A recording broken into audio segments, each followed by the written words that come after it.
Hello and welcome to this new video from the 5-Minute Exam English channel. This video is for English students with a B1 or B2 level who want to progress to C1. We can say that B1 means intermediate, B2 means upper intermediate, and C1 means advanced. It's not easy to become an advanced student of English.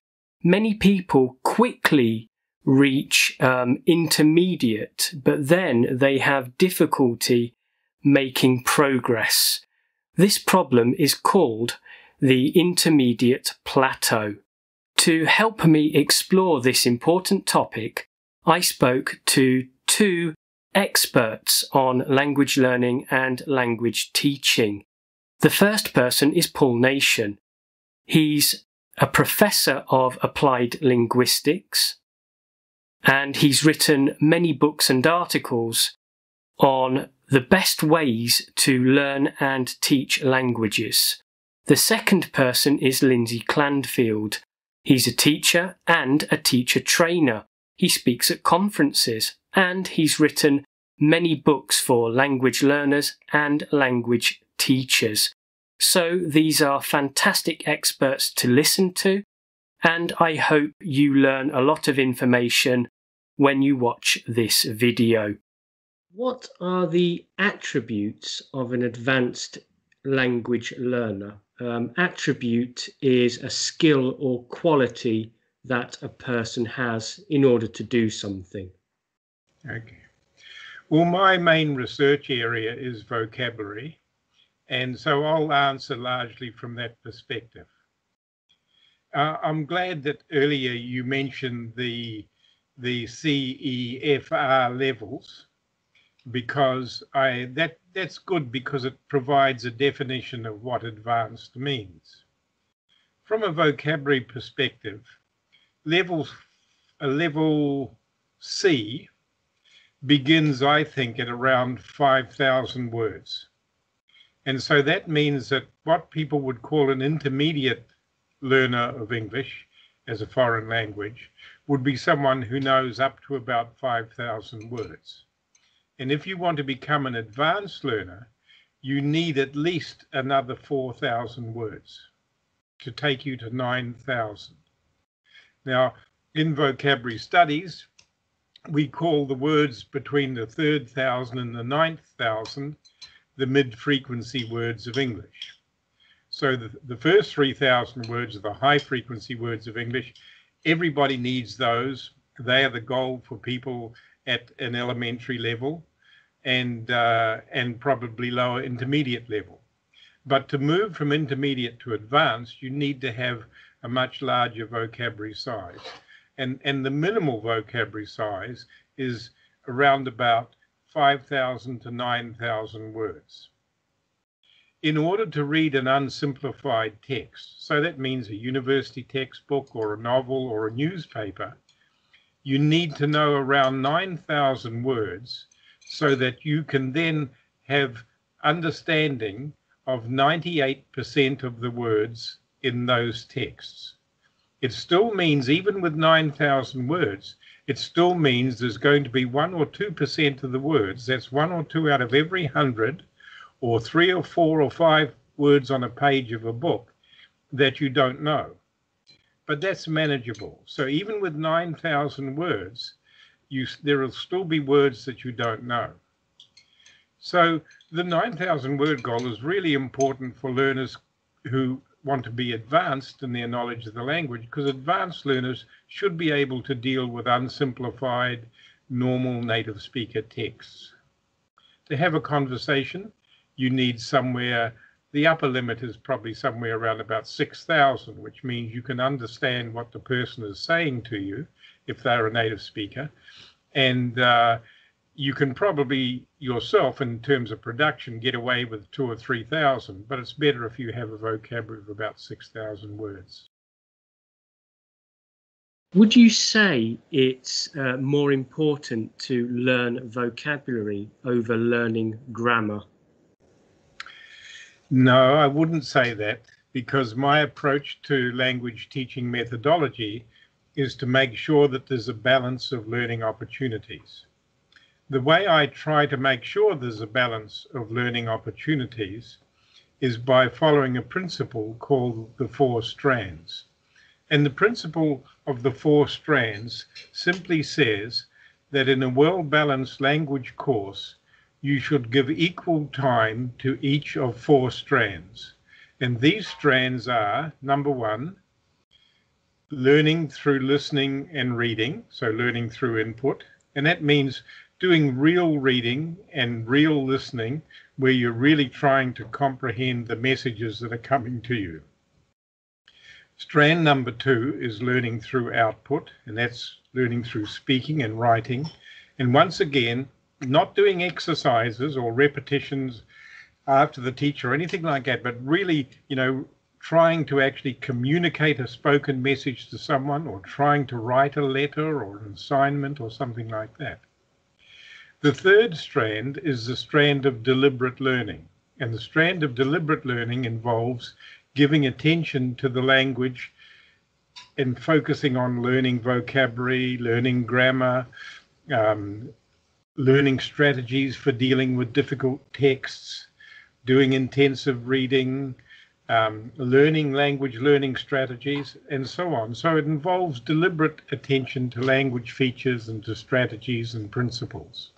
And that should make up only 1/4 of the course time. The final quarter of the course time should be fluency development. And that means becoming fluent in each of the four skills of listening, speaking, reading, and writing. So a well-balanced course gives equal amount of time over a period of, say, at least a month or so when you're doing the calculation, to the four strands of input, output, deliberate attention, and fluency development. And I'm afraid in a lot of courses, about 90% of the time in the course is the deliberate learning strand.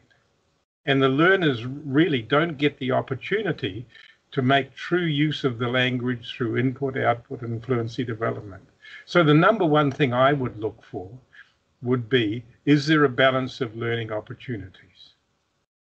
If you want to learn about this, some more about this, you can go to my website and look around about 2007. I think there's an article called The Four Strands. It's free for download. There's also a book on my website which is free called What Do You Need to Know to Learn a Foreign Language? And that also outlines this idea of the four strands. Is it true that in order to become a C1 or advanced student, you need some kind of natural gift for learning languages? I think some people probably do have a gift. But if you don't have that gift, I think you can still learn a language very successfully. I've met with a lot of very effective language learners and people who speak like native speakers after several years of working on the language. But one thing in common with all of those is that they work hard. I've got a friend in America, for example, who's been learning Spanish for many years, and people comment on his Spanish and say how good it is, and say, oh, you must be very gifted. What they don't realize is how much time that person spends on it and how thoughtful and analytical he is about his learning. So I think that people who have a gift are people who are probably very good at imitating and doing things like that. And that's useful. But if you don't have that, you can still become highly proficient, but you've got to work hard. A lot of people do things which don't bring a lot of success, but there are ways of doing things which put good principles into practice, and these can bring success. Now, the question is, well, what are these principles, I guess?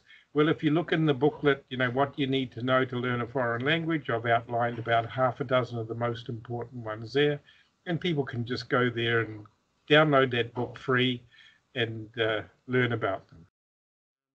So I think I'll have to finish the interview here. I hope I hope you've enjoyed listening to the professor's answers, and I hope they've been useful for you. And yeah, I also recommend that you go and visit his website and look into the articles that he's told us about.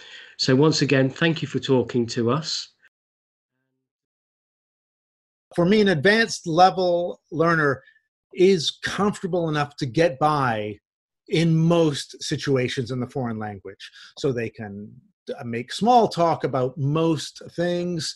They can have a discussion with you.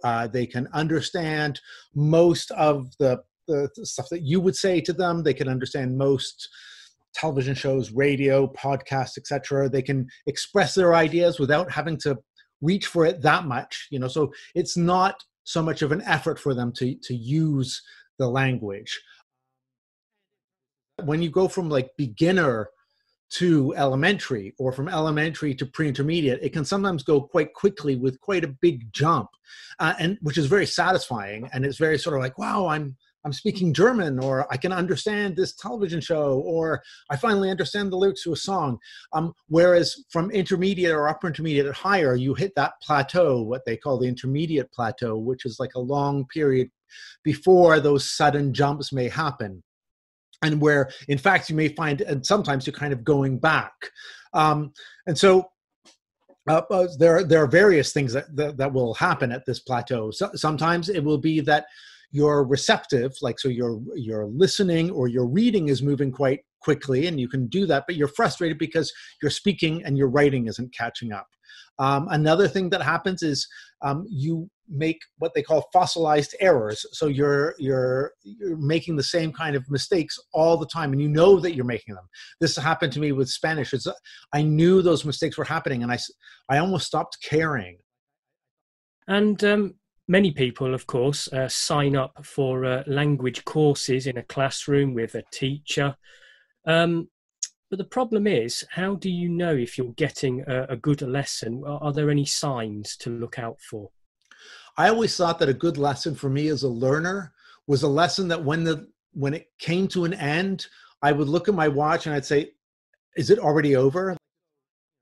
Lots of students would say a good teacher is a teacher, one that they like, that they can, you know, get along with, that is empathetic to what they're going through, but also isn't afraid to push them. So there's that other kind of, you can't have the teacher who's really nice, too nice, but you never really learn anything because they never correct you. So it's sort of a fine balance, but those would be some of the things that I would say looking out for. Whether time is sort of disappearing when you've got the class, are you being pushed, and are they empathizing with you when you're having difficulty?